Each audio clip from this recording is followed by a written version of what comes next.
Obviously you are not human, hello? Because you're just my rib. Hello? You're just one piece of bone. So, bone you can suck on it and when the meat is done you can throw it. That's a bone, isn't it? To the various dimensions of life, or have you cocooned yourself in your own petty creation, which is psychological? You can consecrate a stone to become a goddess.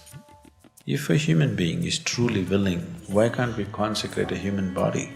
People used to say, she is a devil of a woman. You know the history of Europe, where spiritual process was so widespread and how systematically it was uprooted and thrown out when they wanted to establish an organized religion.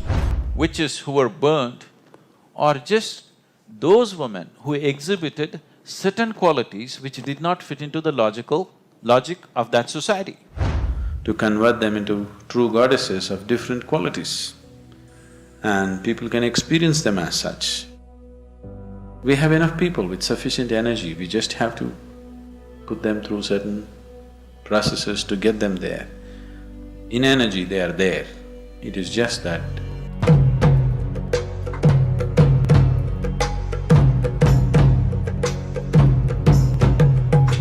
Sadhguru, I'm Meera from Goa. My question is, you said the feminine is dying and being No, I didn't say feminine, I was not talking about the fanny. No, feminine.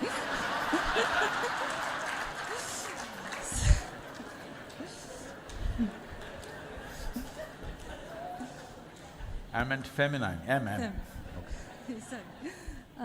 Sorry.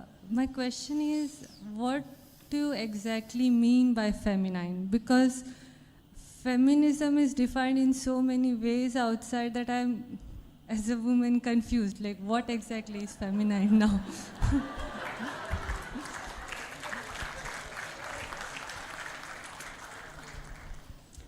We are not talking about ism, I was just talking about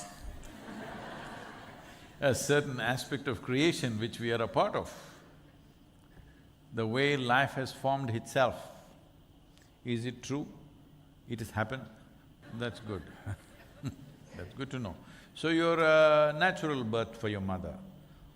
You know how this happens, all right? So without a masculine and feminine, you wouldn't be born, yes? Without these two polarities, would you be born? Unless you're a very unnatural birth? Hello? Natural birth means it happened that way. So now you can either glorify it or you can make it filthy. It's your choice, but both are not good. This is how life happens. It's neither glorious nor filthy. That's how it is. Now, among one set of people, they do glorification of this. Another set of people see it as a sin and make it filthy. These are two tactics to control you, two strategies to keep you in control. Let me not go into the detail of this because this is not the time for that. But glorification and making it filthy are not two different things, it's the same trick. It's the same trick. Some people openly want to attract you towards something, some people want you to be attracted to the forbidden fruit. Both ways, queue will form. That's all that'll happen. So this is the same thing, two levels of marketing. Okay? If there was no marketing, people would go according to their inclinations. Everybody does not have the same level of need, everybody does not have the same level of drive to every aspect of life. Different people have different levels of drive, accordingly they would arrange themselves. But if everybody arranges their life according to their own inclinations, how the hell will we control them? And if we don't control them, how the hell is there any power in anybody's hand? So, I will leave that part. But you are asking, what is feminine?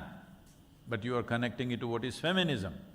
Feminism is a ill-thought-out reaction to the exploitation that's happened for hundreds of years. Yes, barely thought-out reaction, which gets them into worse place than they were before, gives them some physical freedom, but in many ways it traps them into many things. That is a reaction to continuous exploitation by religious doctrine, by social norms, by even political rules. Everything was made in such a way that a woman is kept below. You can't believe this. What was the year? What was the year that in America women got their franchise? No. No.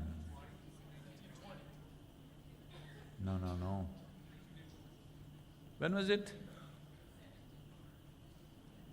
Somewhere more recent. You sure? Okay, in 1920. So till then they had no franchise. What's the thinking? Don't just look at it as a political event, okay, they didn't have franchise, they got it in 20, let's celebrate. But I'm asking, before 20, what was the thinking, I'm asking. Obviously you are not human, hello? Because you're just my rib. Hello? You're just one piece of bone.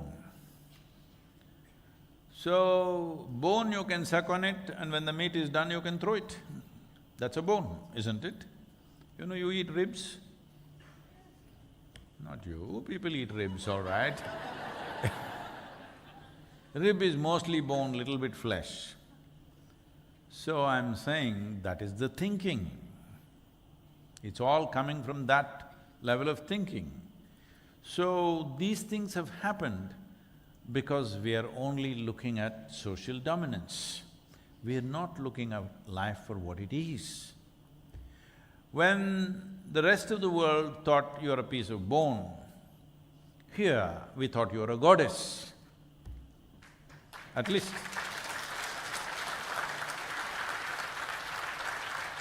Now, the reason why we made a woman into a goddess is because there is a physical inequality, naturally. Today you may not notice it because wherever you came from, you came flying, you didn't notice it. If you had to come on a horseback or a donkey or a bullock cart or walking, you would notice the difference between a man and a woman, yes or no? Now you flew because of technology, because of development, now you can't make out. He also flies, I also fly, what's the big deal? But if we had to come walking or on a horseback, clearly there would be a distinction, most women wouldn't make it. Not just because of physicality, the dangers on the road wouldn't allow her to reach here. This is how the world was. Because of that, because there is a physical inequality, she had to be psychologically, emotionally raised to another place. This is the wisdom of the culture that they saw. Because there is no physical equality, if you don't raise her in some other way, she'll get crushed naturally and eaten up by somebody. So, these things have been looked at with certain clarity, not in terms of who can dominate the situation, not in terms of who is bigger than whom, in terms of how to make life happen in an even keel, in a balanced way. This is not feminism, this is not thinking about women or men. This is about just looking at life for what it is.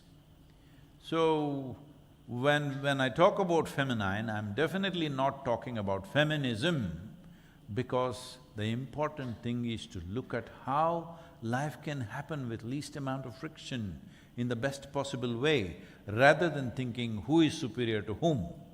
The moment you think you're superior to somebody, you are in mess with them, yes or no? Whoever they are, male, female, whatever nonsense they are. The moment you think I'm superior to you, there is a mess that you cannot avoid. You're going to get into it. Who is going to get hurt is just a question of time. So, you don't try to identify what is my feminism. Don't do that. You may be a woman, but may be very masculine, it's fine with us. Hello? If that's how you are, but is it socially cultivated or is that how you are? That is something you must see very clearly. Are you behaving the way you're behaving because of somebody's culture, somebody constantly trying to mold you, or is it a natural expression of who you are? If you look at that, you will find that. If I say, this is your feminism, this kind of body parts are feminine, this kind of body parts are masculine, no. This kind of body parts are male, this kind of body parts are female, but not feminine and masculine. The difference is you are misunderstanding the fundamental nature with the manifestations that have happened. They're different. During the history, the people used to worship deities like feminine energy, and but at some point it started to shift to worship the masculine, not the feminine. So what happened? What was the shift and why? It all changed about 2000 years ago, forcefully, not by chance. You heard of over 6 million women burnt on stake in Europe over a period of some 200 years or so, little over 200 years. Over 6 million women were burnt as witches in Europe alone. Yeah. When they gain momentum.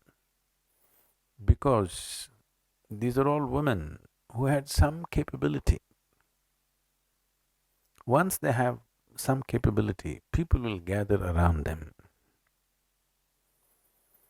Once people gather around somebody and find solutions, you cannot organize your project. So, they gave them the most horrible punishment of being burnt alive so that this will go down. But still it lived for over 200 years, they had to kill a few million to put it down. So the feminine expressing anything, it's gone. Probably India and a few other Asian countries are the only countries where still feminine is under worship. Otherwise, if you look at the ancient temples in Europe, Arabia, everywhere, they're full of goddess temples. What is the significance of this? Is it just about gender business? No. It is about viewing life in a more balanced way, which is most important. It's not about man versus woman. It's about seeing life more holistically, not in a skewed way. It's a terrible history, last 1600 years. As far as women are concerned, last 1600 years have been one of the worst times in the history of humanity for women. Yes, believe me. I hope it gets better in the coming year.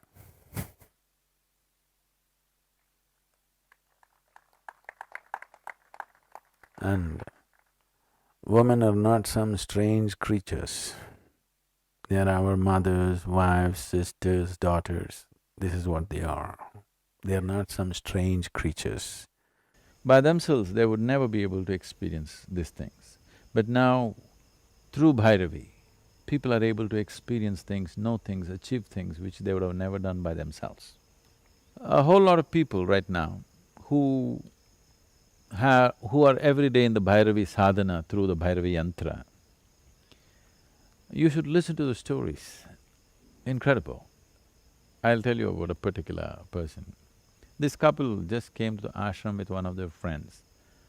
I didn't even know they were here, they had not done the program. They just came because some friend was coming, they came. They came from Singapore. They walked into the temple and in both their eyes tears came.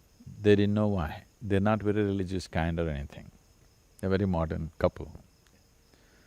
So both of them came, they took the yantra home. Their lives changed. They're very successful people. But his whole business, and that's his creativity. He created a new business. He's not like a second generation or something, he's first generation. And he did not start very beginning, he was in the armed forces. And somewhere along the way, he kind of took a voluntary retirement and started a business and built it very big, international, really a few $100 million business he built. And this accelerated like anything. He's suddenly able to communicate with people, do things with people, and the business expanded in a big way. Why I'm saying this is, for him that's his creativity, business is his creativity. And suddenly there's a new capability which he had never thought possible. If you use her as a window, suddenly she opens up a new dimension for you, an enhanced level of competence.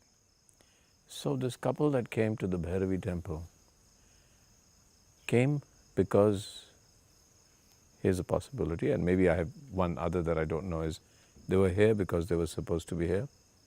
They were here by chance. They were asking a question. I'm not saying they answered or got an answer or an intellectual answer. When they walked into the temple, I'm trying to understand, was there a question in their mind that got, and so maybe answered is the wrong word, but the window opened and gave them an experience that destroyed the question, answered the question? What happened? This is a tough guy, okay? Okay. He's an ex-army guy and tough guy. So for him, without any reason, when he walked in, tears came. Yeah. He doesn't know what it is, but he knows something opened up. Someone who's never shed tears for anything and does not want to, when he just walks into a place, just a building, and just tears came, in his understanding, something opened up, and he's right, something opened up. So that opening is a big experience, and above all, you realize that in so many ways, as you progress, socially you progress, in your business you progress, and whatever else, socially, other things add up. In this, you're tightening the circle, you're closing it up. So he suddenly realized something opened up which I'd never thought possible. I never even sought it, nor did I care for it. But for every intelligent human being, whether he's conscious about it or not conscious about it, or for every human being, why should I make somebody intelligent, somebody not so intelligent? Because everybody is able to breathe and get oxygen out of air, so they're intelligent enough. Life is intelligent enough. Whether he is intellectually is enough or not is a questionable thing. But intelligent enough, life is intelligent enough, that's why it's existing, such a complex form of life. So, for every human being, this is the thing. Have you opened up to the various dimensions of life, or have you cocooned yourself in your own petty creation, which is psychological?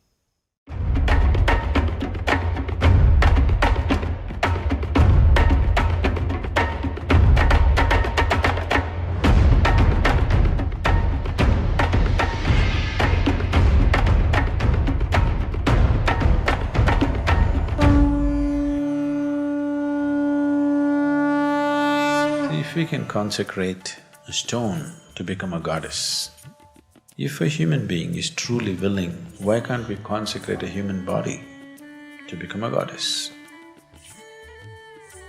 Either out of her own sadhana she can become one, or someone who can convert a stone into goddess, can't he convert a woman into goddess or a man into a god? Should it be not possible? Very much possible.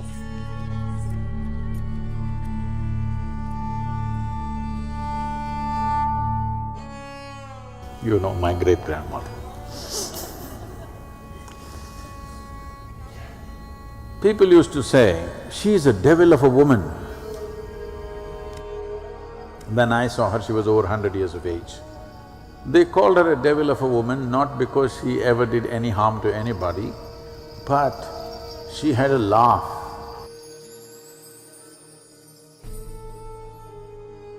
If she laughed, the entire street shook. Like that she laughed. She lived to be 113, 113 years of age. She was married into a very rich family, a big land-holding family. When she was 68 years of age, after her husband had died, she left the family, went out and built a small temple for herself. She did not install a god, she installed herself in the temple. She'll do her own thing there, her own type of worship, her own type of everything, and she can tell you anything, you know. When she's there sitting in the temple, she can just tell you about anything in the world.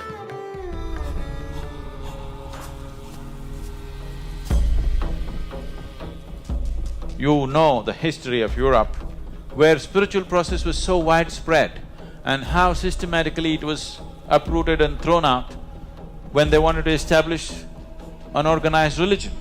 So all those millions of witches who were burned are just those women who exhibited certain qualities which did not fit into the logic of that society.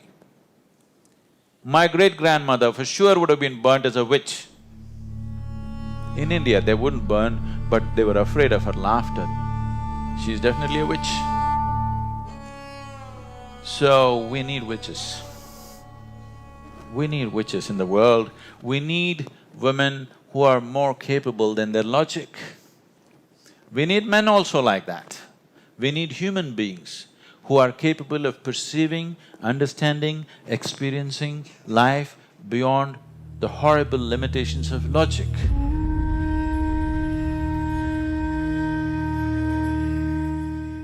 I want to at least produce 3 to 5 real Devis, really, flesh and blood women, to convert them into true goddesses of different qualities. And people can experience them as such.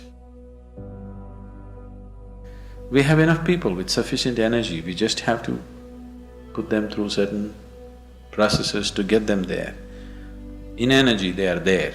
It is just that they don't have an understanding of their energy to make it in a certain way. They're just loosely energetic right now. We can easily turn that around. In Hinduism, there are numerous goddesses worshipped for various attributes and qualities. Here are few prominent goddesses commonly worshipped in India. Durga. Durga, often referred to as the Divine Mother, embodies the essence of feminine power, courage and righteousness in Hindu mythology. Her name Durga translates to the inaccessible or the invisible, highlighting her ability to overcome all obstacles and protect her devotees from harm. During the festival of Navaratri, which spans 9 nights, Durga is worshipped in various forms, each representing different aspects of her divine nature and her battle against the forces of evil. These forms include Shailaputri, Brahmacharini, Chandraghanta, Kushmanda, Skandamata, Katyayani, Kalaratri, Mahagauri and Siddhidatri. The culmination of Navaratri is celebrated with Vijayadashami or Dasara, which commemorates the victory of Durga over the buffalo demon Mahishasura, symbolizing the triumph of good over evil. Lakshmi. Lakshmi, the goddess of wealth, fortune and prosperity, holds a central place in Hindu mythology and is revered by millions of devotees worldwide. She is depicted as radiant and graceful, adorned with luxurious attire and jewels, symbolizing abundance and prosperity. One unique aspect of Lakshmi's iconography is her depiction with 3 breasts. The depiction of Lakshmi with 3 breasts is a unique aspect of her iconography in Hindu mythology, and it holds symbolic significance rather than being a literal representation. There are several interpretations and stories that offer explanations from this symbolism. Symbol of nourishment and sustenance.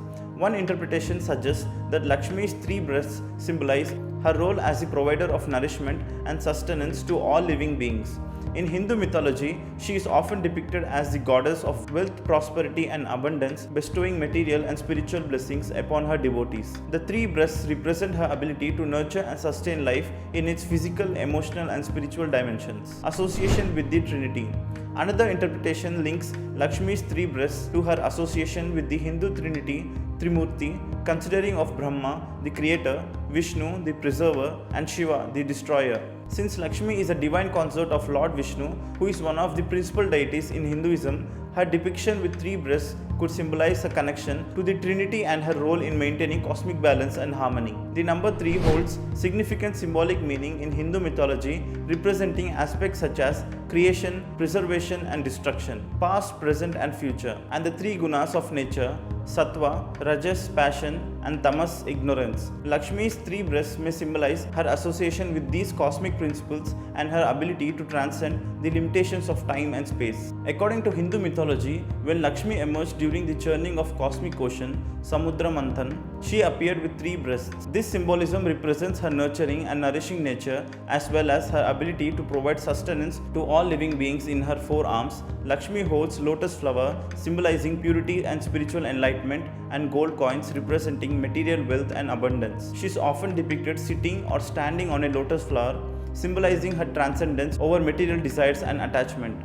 Lakshmi is worshipped during the festival of Diwali, the festival of lights, where lamps are lit to welcome her into homes and businesses, symbolizing the victory of light over darkness and good over evil. Devotees seek her blessings for prosperity, success, and well-being.